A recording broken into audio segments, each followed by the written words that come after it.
Hey everyone, Mailloux and Mike Beer here with the Daily Racing Form, taking a look at the DRF race of the day for this Friday, February 28th. We're looking out at Oaklawn Park down in Hot Springs to their 9th race on their program. And so we take a look at the slate here for the race of the day.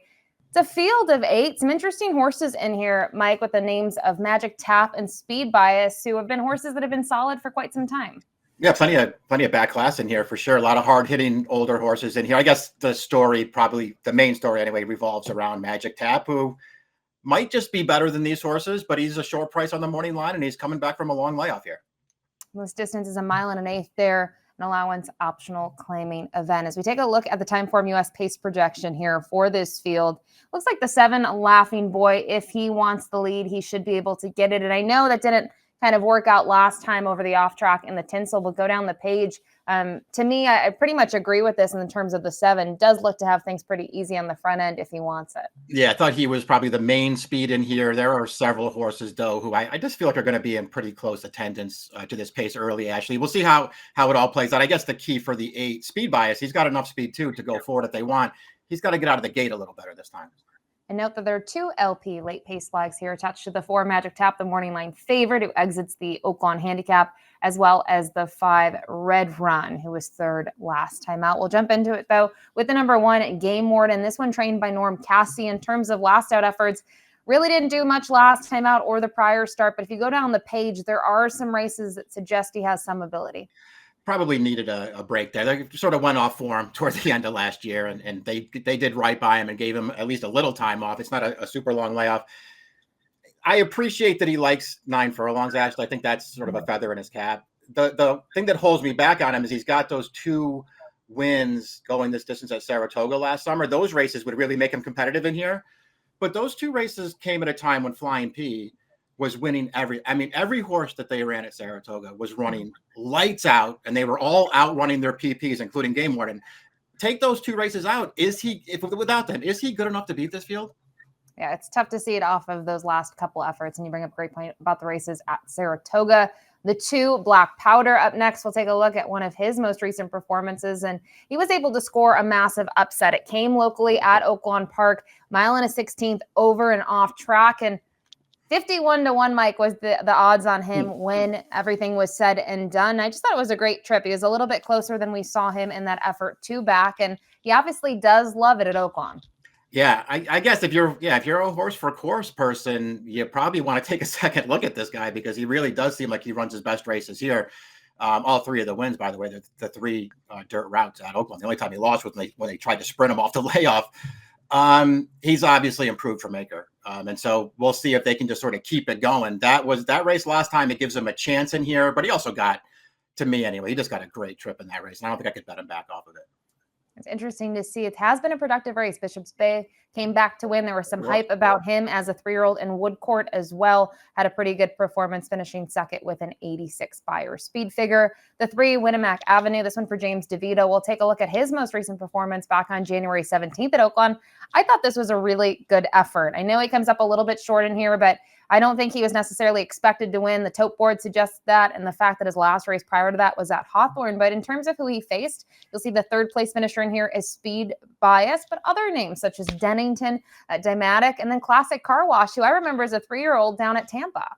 Yeah, he ran really well in this race, because especially when you just sort of consider, first of all, we wouldn't change his lead in the stretch, and that probably cost him at the end. But he was also, it just felt like things sort of went wrong for him for a little while at the end of last year. He had the layoff. He came back for 1 start in September, and then immediately another layoff. So he's off the bench there. Just really took a nice step in the right direction. I thought he had that 6-month run there last year with those 3 wins with 91 Beyer speed figures and all of them. I mean, if he gets back into that form, he's going to be tough in here. Has a bullet drill, too, in preparation for this event. The fastest of 22 workers that morning of February 17th. The 4 Magic Tap, he's arguably the horse to beat, but the question is, will he be ready to roll off the long layoff? We haven't seen him since towards the end of last meet at Oaklawn Park, where he was 5th in the Oaklawn handicap. And I just go down the page. I don't know what to do with him in general. I feel like he's going to be a really short price in here. If he's anything like he was in the Razorback a year ago, he could be extremely tough. But I don't think, even if he's at 70 or 80%, that's going to be good enough to win. Yeah, he can't. He can't come off the bench at 80%. I don't think, and beat this field. If he's closer to 100% than that, though, I just think he might be better than these horses. We'll see how it all plays out. I'm not going to sit here and advocate for taking a short price on Magic Tap as he makes his first start since last April. I mean, this is a significant layoff for this horse. So obviously something went wrong. I think he's talented. I think his good race is too good for these horses. I'm just not sure we're going to see it here. And kind of looking at the competition that he held last season, a lot of those horses raced in the Razorback, even some other bigger names. There was Saudi Crown. You go down the page, Skipping Long Stocking in the Oaklawn Handicap. The 5 Red Run up next. This is a horse that in terms of the last out effort, he ran very well, closed from the back of the pack. And they just seem like they've tried different things with him. They had him on the turf for a little bit. They got him back to the dirt. They went back to the grass. And now it seems like they've kind of made his path with that most recent run at Oaklawn. Yeah, that was a good enough performance, I think, to at least give you a little bit of confidence in him anyway, because he was a hard read because he's obviously good on turf and good on dirt. But when his good dirt form for his prior trainer, Mike Maker, is when, Maker found all those long distance races for him, mostly 1.5 miles. So it's like those races are really hard to evaluate on the main track, at least in my opinion. Going a little bit shorter last time, I did think Santana rode him really well, but I also thought he ran really well. The 6 Masqueparade kind of has similar sentiments that you just talked about, going longer, especially on the main track. That was his game for a very long time when we saw him race at Churchill last year and even Saratoga in the Suburban at 1.25 miles. The last 3, though, they've really cut him back to more traditional route distances, 1 1/16, 1 1/8. And there's not, for me at least, a lot to like about those performances, and just kind of curious to see now off the freshening what his tactics will be. Will they put him forward like we saw in the Woodward? Will he try to close from off of it? I really don't know what to do with him. Yeah, I'm with you. His recent form is obviously a concern. And then I just feel like trying to make him a turf horse too seems like that is a vote of no confidence for this horse 2 starts back. I don't know. He obviously has races on the go back that would give him a real chance in here. If I, being honest, I've never been a fan of his. I've never thought he was that good. At the same time, I don't want to knock him because he's going to be a big price in this race. I thought he was interesting a little bit as a 3-year-old, but yeah, I kind of have jumped off his train, especially in those last several. The 7 Laughing Boy up next for David Jacobson. Totally didn't fire in the tinsel muddy track, didn't take any respect there. And obviously the turnaround was short. This is sort of what the barn does, Mike. They like the short turnarounds. They'll try to get the most they can out of the horse, but 2 starts back, we'll take a look at that effort. Talked about Red Run was able to close from the back of the pack. This is a horse that was towards the front of the pack and just came up a little bit short. Yeah, I mean, listen, he ran well in this race. It's David Jacobson with a horse who might get loose on the lead in here. I don't think you ever just want to totally dismiss the chances of a horse like this. He can get this far if he gets the right kind of a trip in here. I don't like him in this spot, Ashley, but I still have to be at least a little afraid of him because if he gets loose early, he could be tough to run down. I guess the intriguing part, he is 10-1 on the morning line. That was certainly not the price you got on him in that start that we just showed, where he came up short as the favorite. Then rounding out the field is the 8 Speed Bias. This is the stablemate to the 5 Red Run, and he's been a consistent horse. Obviously, he's done well at Oaklawn, but the number of times he's had, the trips to the winner's circle, they're kind of scattered throughout his past performances. And for me, that's a little bit of a concern. It seems like earlier in his career, they wanted to send him from the gate. More recently, I do think the reining tactic has been better for him. He seems more comfortable doing that as an older horse. But I guess the only upside would be he is making a second start off the layoff. But I think the price is going to be short on a horse that doesn't necessarily like to win. Yeah, I don't like him enough to want to take him at a short price in here, but I recognize him as a major contender in this race.